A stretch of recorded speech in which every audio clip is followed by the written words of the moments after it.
Yo, what is up, fam, and welcome to another video. In this one, we're going to be talking about 5 habits that will help you make more money. And these are all things that I've had experience with, that I've made mistakes with, and then I've changed these things and I've found that they actually benefit me way more. I've made more money and I've just had more hunger to hit my financial goals.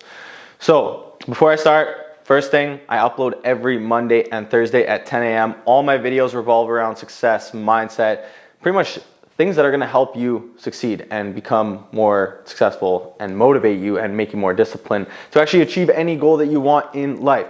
Okay, so let's get right into this. Number 1 is surround yourself with people that make more money than you or are just as ambitious or more ambitious than you are. It's like putting a small fish in a big tank with all these big fish. When you're a small fish with all these other small fish, you don't need to grow more. There's no competition. You already feel like you're at that threshold, that top of the game. You're also not aware of how much bigger you can get. But if you take that small fish and put it in a tank with all these other big fish, you're like, damn, I'm actually pretty small. Even though in the other tank, you were the big fish. And you were running around like, yeah, I got this shit, man. I'm running the show. And then you go into the big tank and you're like, God damn, I'm just a little guy. But being the little guy in that tank, you're gonna start to take characteristics and maybe things that these other big fish do to then grow and become just as big as they are. And obviously I'm relating to like financial goals and money. So you're gonna learn a lot of stuff from these big fish and you're gonna either become equal with them or you're gonna surpass them. Regardless, it's gonna make you hungry to get to that same level.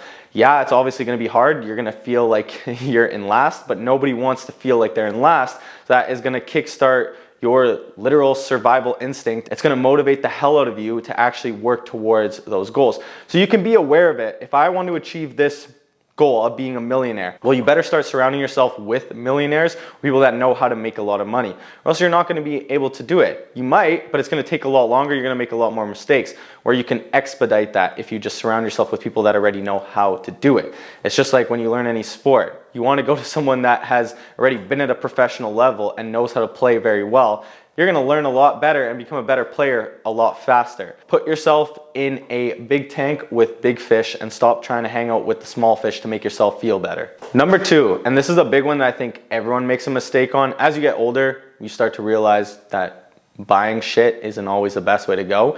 So what I'm trying to say is, the next time you make money, think of what you can invest in and not what can I buy. A lot of the time, we'll hit some big monetary achievement and we'll be like, okay, what can I buy? Can I buy a car? Can I buy a new Xbox, PlayStation? Can I go on a trip? Can I do this, whatever, all these different things. But if you just held off and were disciplined and had some delayed gratification and you took that money and reinvested it somewhere, down the road, you're gonna have a lot more money to then do whatever the hell you want. So at some point, yes, you wanna reward yourself, but in the beginning, when you're trying to hit your financial goals and you're still kind of spinning your tires and you don't have a lot of consistent income that is making you a lot of money, you should think of where can I invest it to then build your portfolio of money making systems rather than where can I spend this $100 or $50.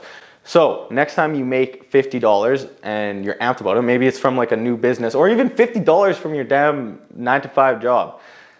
Next thing I want you to do is be like, where can I invest this $50 rather than where can I spend it? And if you do that week after week, if you're investing $50 into something that can potentially make you money in the future, you'll become better at it and you'll make more educated guesses as to where you should invest that $50. You might not make any money at all in the beginning, but over time, you're gonna learn things. You're gonna make mistakes. And maybe I can also make a video on where the best places to invest $50 would be.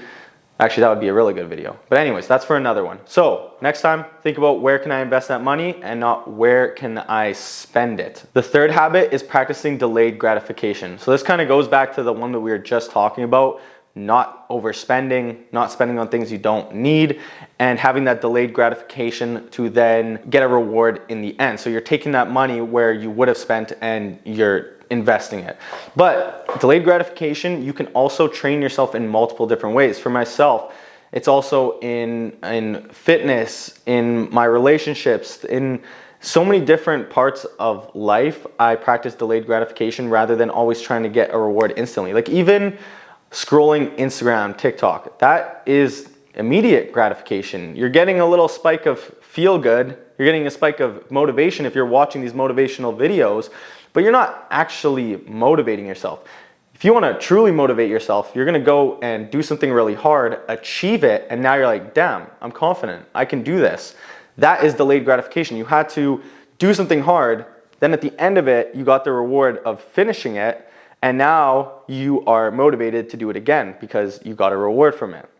Whereas before, you're just scrolling, which makes you think, oh, I can just get my reward here. The chances of you going to do something hard to get a reward are very slim.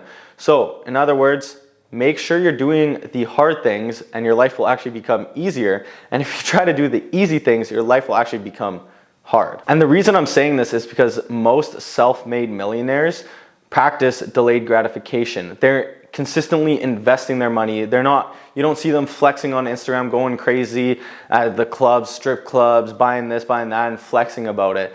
They're working in silence, reinvesting their money and spending it in places that are going to create systems for them so they don't have to have as many responsibilities, so they can have passive income. And then down the road, when all these things are built, they will be in a much better position to actually enjoy it. The fourth habit is taking advantage of all the money-making opportunities. I feel like most people, and a lot of people, recommend that you should double down and focus on one thing, give it your absolute all.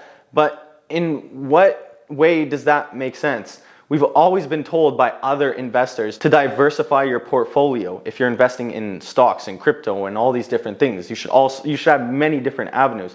So when it comes to being an entrepreneur and looking for ways to make money, you should have multiple different avenues because one might make more money than the other. One might take off faster. One might fall through. If you have multiple opportunities in the beginning and you're consistently giving energy to each one, but you're focusing on which one is doing better, over time you will find that some will fall off and others you will need to double down on because they're doing really well and taking off. And that's not to say you can't just quickly take something on and try it. Obviously, you don't want to take on too many to the point where your plate is absolutely full and you can't focus on anything.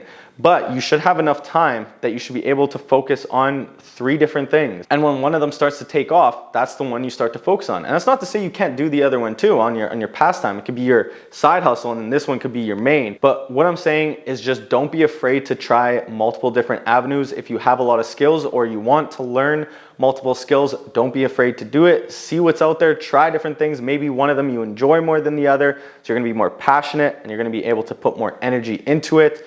And you'll find that some just are absolute shit and you're not gonna wanna do them anymore. And they just don't make you very much money. So you can drop those off. But just keep your options open, take on new opportunities. As you create more systems and more money, that's when you can be a little bit more picky. And the last one, and I honestly think this is the most important one, is don't try to keep up with the Joneses. And that pretty much means trying to flex and keep up with people that are way beyond your spending means or your financial means. So someone that makes $500,000 and you might only make $50,000 a year, and you're trying to flex with them and buy these cars, buy these watches, jewelry and stuff, and you don't even have the money for it. A good thing to live by is if you can't buy it twice, don't even think about buying it. And even then, if it's not gonna benefit you and you're just trying to use it to flex to get other people's attention and to get some reassurance from other people, probably a terrible idea to buy it. If anything, you should reinvest that money into yourself, into your own businesses, and I promise you that will gain more attention and more respect from people than any chain or watch will, because you're actually doing something great for society. You're building a business. It takes a lot more work. It's a lot more respectable in general. So don't try to keep up with the Joneses, buying the new t-shirt that's $600 and just doing shit that you can't do. Anyways, those are the 5 habits and I follow all of them myself and they damn well help. I promise you that, and you will start to make a lot more money than you were before. So if you guys enjoyed this video, smash the thumbs up button and subscribe. I will see you guys in the next one. Peace.